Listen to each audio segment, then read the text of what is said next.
Thank you for joining me once again. I have three interesting topics to discuss with you today. The first topic, Zelensky made a bold, deceptive statement in regard to what is going on in Kupiansk and what is going on in Popcroft. The second topic, the Western media are making claims that 2 Ukrainian drones struck a petrochemical plant deep inside Russia. The third and the final topic, over 350 Ukrainian elite forces were deleted during a ceremony, during an award ceremony on Saturday. I actually made a video about that strike. I'll remind you guys exactly what I said in that video. So, let's take these topics one after the other, shall we? Zelensky made a very bold claim today. He said, yesterday actually, the 4th of November, he said the Ukrainian forces are actually cleaning and clearing up the Kupiansk region and the Popcroft region of Ukraine, where the battle is currently going on. Now, I wouldn't call it battle, where Russia had completely taken over. Zelensky made the claim that it was only 60 Russian forces that are in Kupiansk and just under 300 Russian forces in Popcroft. So the Ukrainian forces are clearing up the area from Russian right now. He claimed Ukraine is now carrying out full evacuation from Kupiansk, and every suburb or every little towns and villages around Kupiansk is currently being evacuated with immediate effect. First of all, that statement is a bag of garbage, absolute nonsense. Kupiansk, they started evacuating Kupiansk a long time ago, over a month ago. And the fact that he said just 60 Russian forces are in Kupiansk, and that's the reason why they are evacuating Kupiansk, and that's the reason why about nearly 5,000 to 6,000 Ukrainian forces are currently encircled by 60 elite forces. That is impossible. There are about 5,000 to 6,000 Ukrainian forces currently encircled in Kupiansk. They can't go in, they can't go out.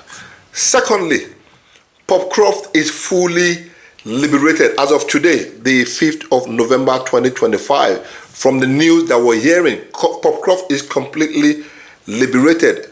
Russia had now started deleting those forces that are apparently there's a corner in Popcroft that those forces are, and Russia had started grinding them down, slow and steady.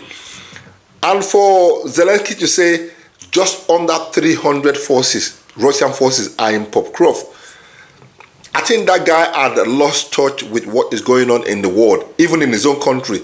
There are currently about 150,000 Russian forces in Popcroft.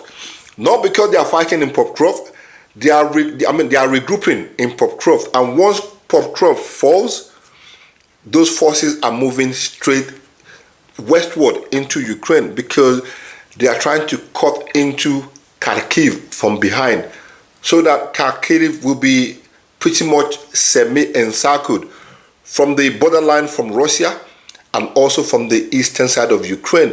So the only place anybody or any forces could be looking at retreating to or running to is toward the capital city of Ukraine, because Kharkiv will then be encircled from the east and then from the borderline between Russia and Ukraine. The only way for anybody to go is toward the capital city or toward the western part of Ukraine. Where is Zelensky getting all these fairy tales stories from? And I think Zelensky had completely lost touch with the people of Ukraine, and it is either him or his army chief, Strisky or whatever they call him, are either delusional, or maybe they don't know what is happening on the front line at all. Or maybe NATO is lying to them about what is going on the front line, because the stories they bring up just doesn't match the reality of what is happening. The situation and the condition of those men surrounded in Kupiansk and Popkrov is bad. They continue to suffer losses every single day, every single minute, every single second, every single hour. They are trying to break the encirclement, but Russia continues to delete them. And Russia is now using them to practice and learn warfare. You remember what happened in Kursk region of Russia when about 40,000 NATO forces and Ukrainian forces were surrounded. Russia used the North Korean forces to learn warfare. They were using them to delete those forces. But somehow, Donald Trump made a deal with Vladimir Putin, a deal we still don't know how or what was involved or what was included. And he allowed those men free passage. Whatever the deal was, I don't know. But I'm sure most of you remember back then when about 40,000 forces were encircled in the Kursk region of Russia. And the North Korean soldiers were using them to learn warfare, using them to practice. Those men left in those two cities right now, in Popkrov and in Kupiansk, are left there to face, to meet their own fate. There is no way forward. It is either they surrender or they remain there for the rest of their life. Do you know exactly why they are not surrendering, or why they have not surrendered, or why they are pretty much being forgotten? About 80% of them. Now, I cannot confirm this information, but I know you know. I know you know. About 80% of them are NATO forces. So they understand once they are captured, they will not be treated nicely by Russia because they are deemed as mercenaries or foreign fighters, and they are deemed as criminals, not as soldiers. The actual Ukrainian soldiers will be treated better than those NATO forces. And they still have this belief that some form of miracle is going to happen, that encirclement is going to be broken. But guess what? The encirclement is getting smaller, smaller, and smaller because Russia is now literally... Listen, I've seen some videos, shocking, shocking. Now, let's talk about the second topic with the claims by the Western media that Ukraine struck a petrochemical plant deep inside Russia. Today, the 5th of November 2025, they said the Ukrainian drones, two drones by the way, struck a petrochemical plant about 1,500 kilometers deep inside Russia. That is roughly about 900 miles, maybe 920 miles or more deep inside Russia. That is what they said. And funny enough, the Ukrainian government or Ukrainian official or Zelensky had not commented on this strike, and he had not claimed the strike. That means Zelensky had nothing to do with it. If you followed the history of this conflict, you will see that there are some attacks that went launched. It takes nearly a whole day before Zelensky come out and go, yeah, we've done it. There are some attacks. Immediately, Zelensky will go on TV. Immediately, even before it happened, he will talk about it because Ukraine is aware of that attack, of those strikes deep into Russia. This one, that they are claiming that two drones struck a petrochemical plant deep inside Russia. I can almost guarantee you, Zelensky has no knowledge of it. They are waiting to brief him, and then he will come out and make a regular statement. This attack was carried out by NATO forces in Ukraine. They continue to strike at key Russian facilities like oil refineries, gas storage and gas depot, and logistic installation. They are trying to, they believe this will slow Russia down. They believe this will slow Russian war machine down because They have tried everything. You know that. They tried everything and nothing had been able to slow Russia down. So now they are thinking if they deal some form of damage to Russian oil refineries or Russian oil and gas production facilities, maybe that will slow Russia down. They don't they don't know the actual source of Russian income. All they know is Russia sells gas and oil. So they are freestyling, trying everything to see what works. But so far so good, nothing had worked. If Ukraine carried out that attack deep inside Russia on those, well, even the Russian government had not even made any statement if any petrochemical plant was hit or not. But it is being reported on Western media, so I have to talk about it. If it was true that Zelensky was aware of those attacks, believe me, Zelensky would have claimed responsibility for them by now. But up till now, since yesterday that attack took place, yesterday the 4th of November, up till now, the 5th of November, Zelensky had not yet shown his face or claimed responsibilities for those attacks. The last time Zelensky was shown in video, he was in his bomb bunker. Finally, Zelensky is back on the ground. He made a short video today, a short address regarding Russian strikes, and he was in his bunker, his bomb bunker. Why is that? What intel has the Western NATO whatever got that made them put Zelensky back on the ground? I don't know. Maybe some of you will know. Let's go to the final topic. This one is a very interesting one because I made a video, I think yesterday or 2 days ago, in regard to this strike that was launched by Russia in the Polagrav region of Ukraine, where I told you guys that is now the logistic hub in the eastern part of Ukraine. I'm going to remind you exactly what I said in that video in a minute, but let me tell you what I found out, or what we now know. Elite Ukrainian soldiers were killed, about over 350 of them, during an award ceremony in an open field.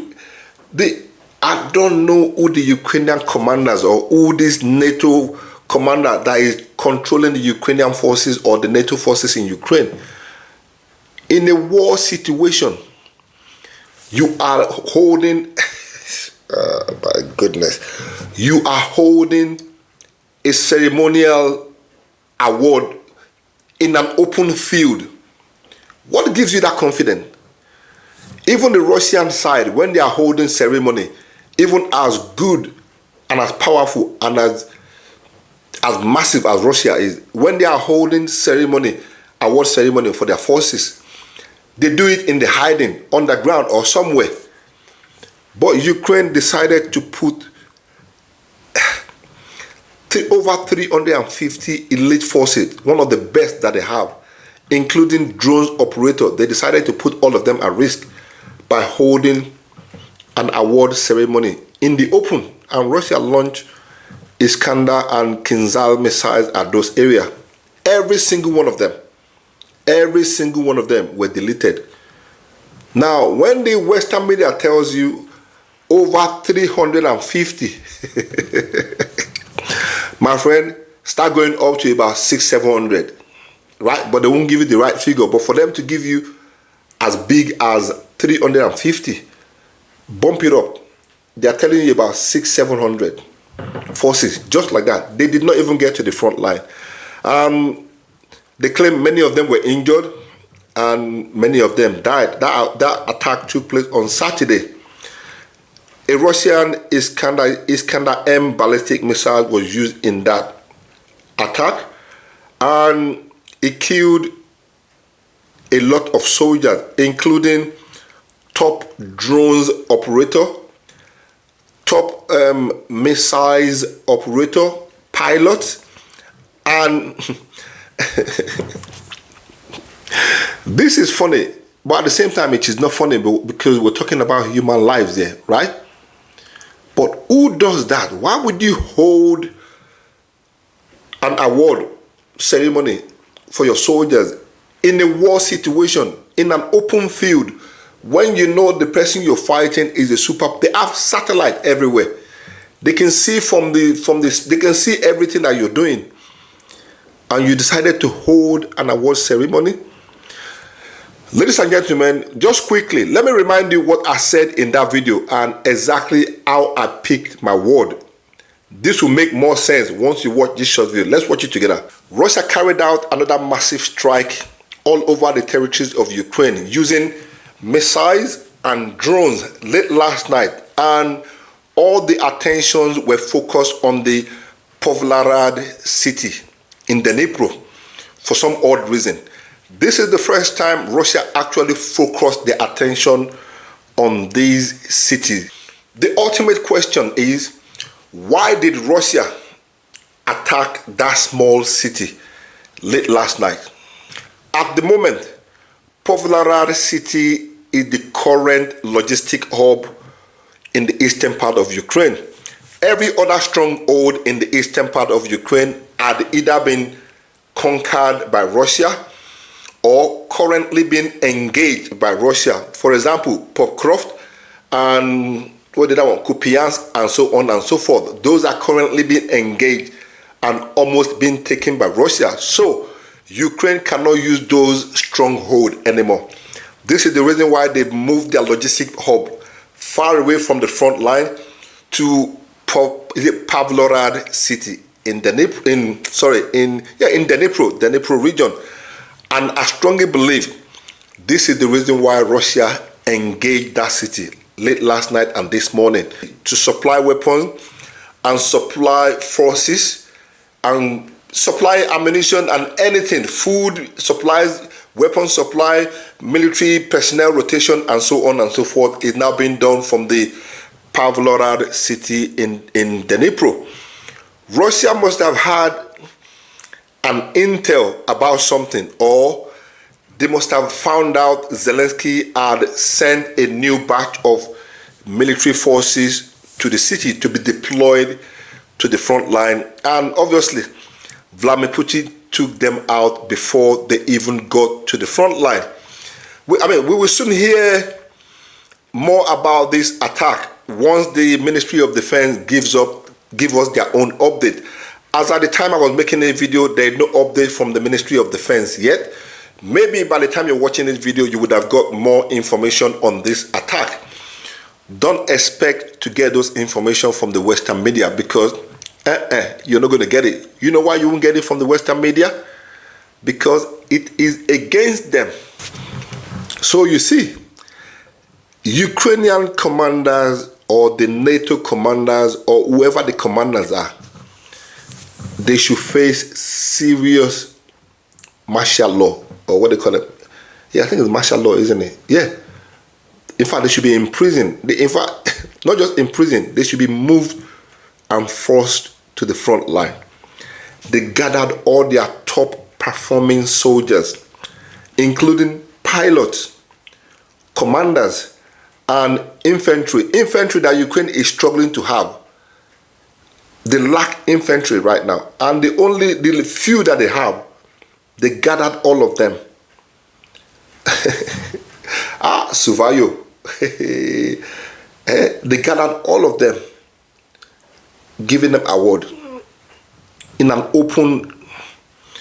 And Russia sent Iskander ballistic missiles to region, struck the whole brigade, and it resulted in the delete of every single one of them. The Western media said about over 350, but I don't believe that. When they give you 350, bump it up, my friend, bump it up. And they have now launched investigation. Investigation into what? Into what? I told you guys, I said, Russia must have had a very good intel for them to use a $10 million US rocket, missile, the Kinzhal, to launch it at that area. You know there is something Russia didn't want to miss, and they hit. And now that is going to have a knock-on effect on the whole of eastern part of Ukraine, because already Russia is just having a free ride. And now that they've deleted over nearly 600 and something plus forces, who is going to go there and fight? That is the one for today, guys. So what do you guys think? If you've heard anything outside what I've told you, or if you've heard about this news, please feel free to leave a comment and let know what you think. Let know how you feel. Your comments are definitely obviously welcome. And if you enjoyed the update, please give us a thumbs up before you go, okay? Have a great